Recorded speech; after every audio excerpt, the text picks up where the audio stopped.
Hey, Whoa. look, I'm in this place. Alina says, even the king is worried about the robber. I heard he even sneaked into the castle. No one knows when the robber might come back again. This is the exciting plot that you can only get from Quest 64. Look at the woman behind her just staring you down. Look at her face! Look at her goddamn face!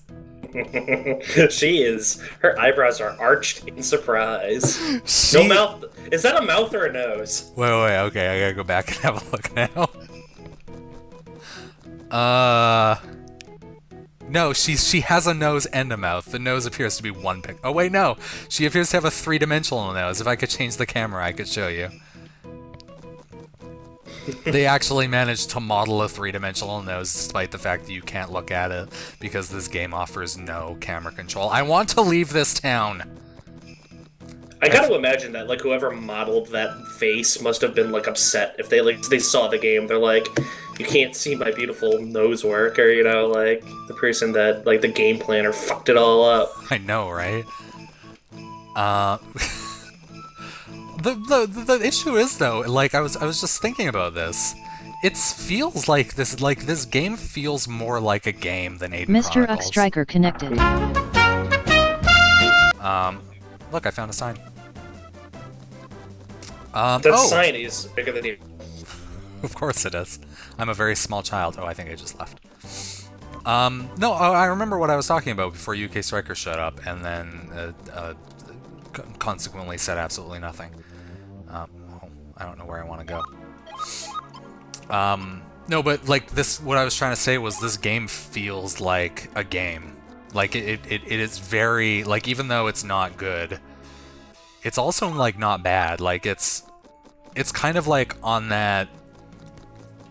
It's in that Channel middling ground. NP, that's generous. No, like the battling is fun. Well, a little bit. It moves fast. It's very particularly everything Aiden Chronicles is not. Like Aiden Chronicles. And now you can actually start using the wider aura spell now, and might actually be able to target multiple enemies. Yeah, I can't do it like here, but like whenever they move, it kind of screws me. Like right now, I could probably hit those two, but I can't move that far, and I got this guy right here. It gets more interesting because there is a water spell where you like shoot the water, and it like goes in a straight line. So it kind of becomes this thing of you got to get sideways and do stuff like that. But this game, like it's like everything Aiden Chronicles is not. Like this game has no plot, where Aiden Chronicles has a plot. This game has a fast and easy battle system, where Aiden Chronicles has an incredibly long and complicated battle system. This game is more action-based. Aiden Chronicles is like a chess match, etc., etc. That's not interesting at all. Come on, man, give me something here. These N64 games. Come on, enjoy all of the things that I'm realizing about my childhood. That's why we're here. It's just, it's super intriguing to me. Like, it's kind of cool. I never played RPGs on the N64. Like, I had a PlayStation, and it was like, that's where all the good games were at, right? So it's like, I was never exposed to these. That's the thing. Like, what RPGs are there on the Nintendo 64? You got Ogre Battle, Aiden Chronicles, Quest 64, Paper Mario. That's it. That's all of them. Yeah. That's. And Paper Mario is kind of like a compromise. You know, it is a full-fledged RPG, but you know they kind of like figured out like a good way to make a game like that on the N64. You know. Yeah. Paper Mario is super good too. I like the first one. Through consequent, like, just from not liking Thousand Year Door and not liking the new one, like Sticker Story or whatever it's called, like, I just have a bad taste in my mouth when it comes to Paper Mario. And everybody I know just, like, loves and adores those games, and I'm not a big fan. Like, I Really? love Mario games. I love role-playing games. I like the gimmick of, like, Paper Mario. Like, I think it's cool, but I just don't enjoy playing them at all. Really? I love Paper Mario. Actually, I think I beat Thousand Year Door before I beat the first Paper Mario. But I think I went the wrong way. Thousand Year Door just had a lot of obnoxious little things about it, like, the NPCs that would never shut up, but didn't have anything interesting to say. Like, I remember they would, like, make you go into, like, the shop, and, like, they would explain how to shop every time you went to the shop, and it's, like, really long, and it was just like, I know how to buy mushrooms, ah! I loved how the Thousand Year Door had it had so much like self-referential. Oh wait, no, I shouldn't say that. I think it was I think I just like the dialogue and stuff. Like, Yeah, I mean the game has charm. There's no doubt about it. I think it certainly has that going for it. Oh man, I'm just like really disappointed by the 3DS one. Tell us all about the 3DS one because I have no idea. The biggest problem with the 3DS one is it's a charming game. Like, it's everything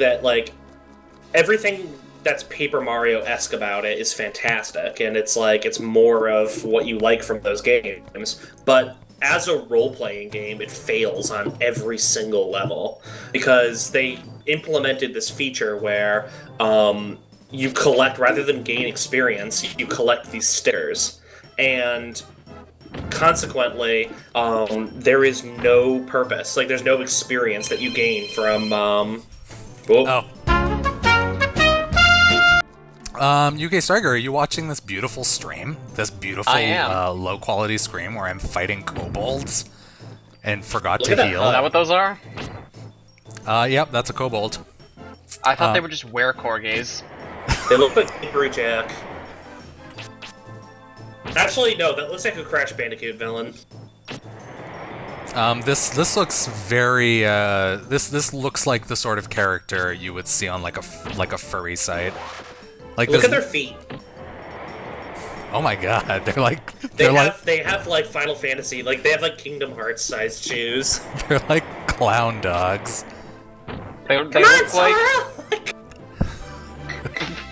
We gotta go fight the Heartless! What's going on right now? I don't think I enjoy that. You almost died. Yeah, I did. Oh, there's no penalty to death. Oh gosh. Well, Except okay. the humiliation of being killed by something that looks like a corgi in a sweater vest. Have you ever seen a corgi? I've seen a corgi. They all wear sweater vests.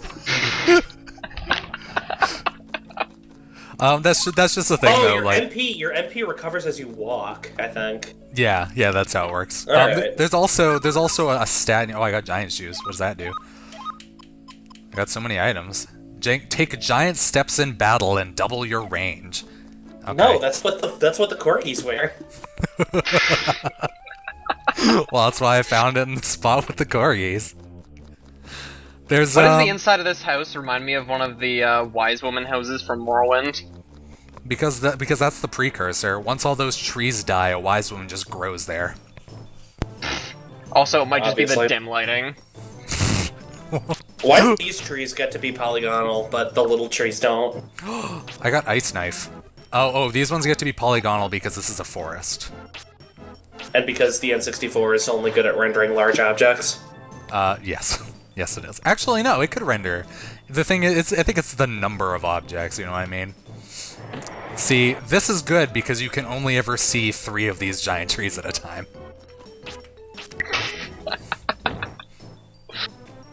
I don't know, I'm counting 4. Whoa, man. Ooh. Careful, you might blow out the processor. The only reason this isn't running at 2 frames a second is because it's on an emulator. On the actual console, this ran like shit. Oh, great. I mean, did I just ruin the magic for everyone? Absolutely. No. I just like watching you just, like, have this, like, just through the power of magic, just summon giant water pillars to punch these frogs in the dick. That's horrible. I guess I'm the one who's causing it, so I'm the horrible one. Like, it's so shocking how unbalanced this game is. I don't know what direction. I guess I'm going this way. It's like, if you don't, like, and this is the first time I ever played this game, I didn't know that magic was, or that water was the one with the healing spell. And it's, if you don't know that, you're so screwed. You're absolutely, completely screwed. You can't, if you don't have healing level 2 by a certain point in this game, you just can't finish the game. When did balancing games become a thing? When did, like, making sure that the game was playable if like, even if you didn't know the game's tricks? When did that become, like, a thing? It's always been around, but it's now a presumption, whereas before, like, for example, remember I was, like, obsessed with that game Dungeons & Dragons, and that game has, like, a very old-school feel to it, and, like, one of the things that the developer actually talks about when developing that game, like, when they were making that game was, we don't want everything to be balanced. Like, it's more of a discovery of what works, rather than it being all traits are created equal. Like, that, like, it used to be that was part of the game. Yeah, that makes a lot of, yeah, that makes sense. Especially if you're making an old school feeling game. By the way, I would just like to comment on the name of these enemies. They're called marionasties, because they're like marionettes, but they attack you. So. Mario Nasty. It's actually a pot shot at Nintendo. It's Mario Nasty.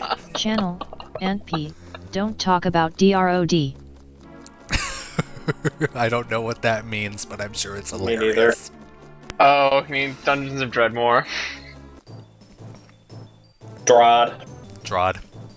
Hey, look, a giant thing. I'm gonna use my ice knife on it. I ice knifed it. Good. Everything here is good. Oh, that I thought it was a rose, and then there's just an eyeball in the center, and then it was terrifying. That's a man trap.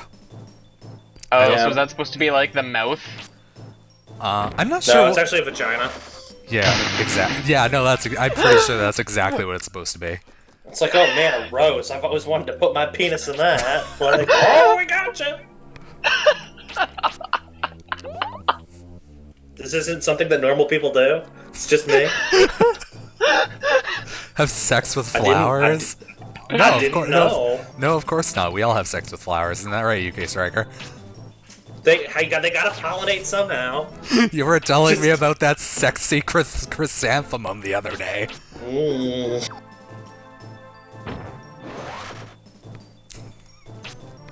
I like how UK Striker just got, like, Channel, Mr. completely... F Striker, penis fly trap. just got penis flytrap. When I said that, I like how he just got completely silent. Like, such a legitimate, Oh, man. like, ooh, why would you tell them about that thing? No, that's because there's people in my house right now. Oh Yeah. no, there's people in your house. Get out now. Get out now. Trying to keep it a little bit PG right now. I got Celine's bell. Captivate your enemy with its sound, freezes enemy. Good. Oh god, was this developed in Japan? Or is this like a Western title? Because it looks like... Go ahead. I'm pretty sure it's Japan. It's made by a company called Imagineer, who made an older game called MRC. Yeah, it really looks like the text is shoved into spaces where it can't fit naturally. Oh, so you're thinking it's like a Japanese game that's been transliterated. Well, I'm gonna pop on Wikipedia and find out. Oh, look at that. It was released as Holy Magic Century in Europe, Australia, and New Zealand. Well, yeah, because obviously this game is both Holy Magic and a Century. Oh, in Japan it's called L-Tail Monsters. Alright. That's a good name, Elatail Monsters. I think it's better than Quest 64, which is literally the most generic name they could have made for it on the Nintendo 64. Because I don't think... Oh! I know that logo, Imagineer. Yeah, I've seen some of their games. Yeah. They never make anything good. They make, like, they do, like, ports and crappy games. basically. Can you see some games that they've made? Let's off some games. It's almost entirely ports. Like it's like they ported SimCity to like a ton of like those like European family computers that were like really popular.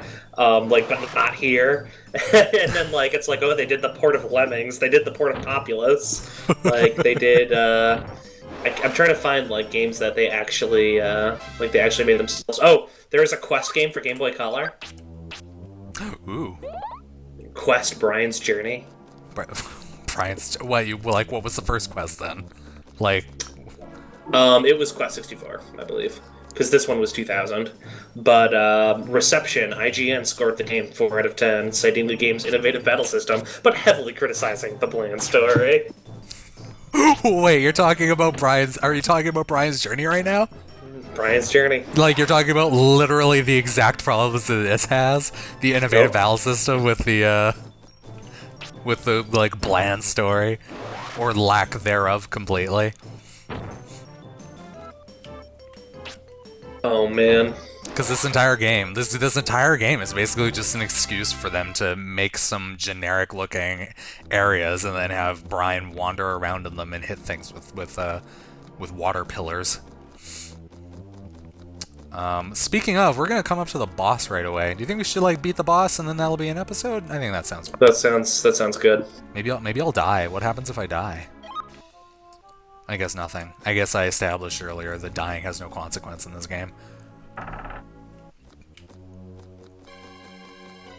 Oh man. Oh man. Oh, that's a guy wearing a rat hat. His name is Salvaring. That's a wonderful name. I wish I had a rat hat. Me too. I want a rat hat. To wander around and look all menacing like, spikes shooting out the side. Just hit you with some water. Channel, and P. I just want to say this has 2-second latency and no buffering, which makes it 60 times better than Twitch. Yeah, that's because I'm amazing at computers. And somehow managed to create. Oh fuck! I just skipped my goddamn turn because this game has the worst battle system of all time. Oh, I think I died. Now. Oh no! Shit! I can do this. I can beat Salvaring with intense. I can beat Salvaring with my bread. Brad. I think a good technique would have been to probably like attack him from a distance. Because I could have ice knifed Channel, him repeatedly. and P. Twitch has the worst CDN I've ever had the displeasure of experiencing. Twitch is actually, especially now, Twitch has gotten really bad. Like, yeah, it's not a very good service. It feels like there really isn't a good service for streaming. I recently learned that they just use one of the, like, they just use a, like instead of like, oh look, I beat him. Yeah. Instead of using their own like inbuilt streaming thing, like for example YouTube or whatever, they just like they just use a product that you can just like buy off the internet, and it's designed to like stream video to like those Flash sites. Anyway, if anyone's curious, there's very interesting stuff that's happening right now. If anyone's curious, I'm streaming using Red 5. But we beat him, so everything is over. This episode is over. Somebody say something. Somebody say something incredibly great that everyone will make everyone want to watch whatever comes Channel, after this. And P. Barrel rolls. Boggle. Perfect. Barrel rolls boggle. I am Tata Honeybread. Thanks for watching.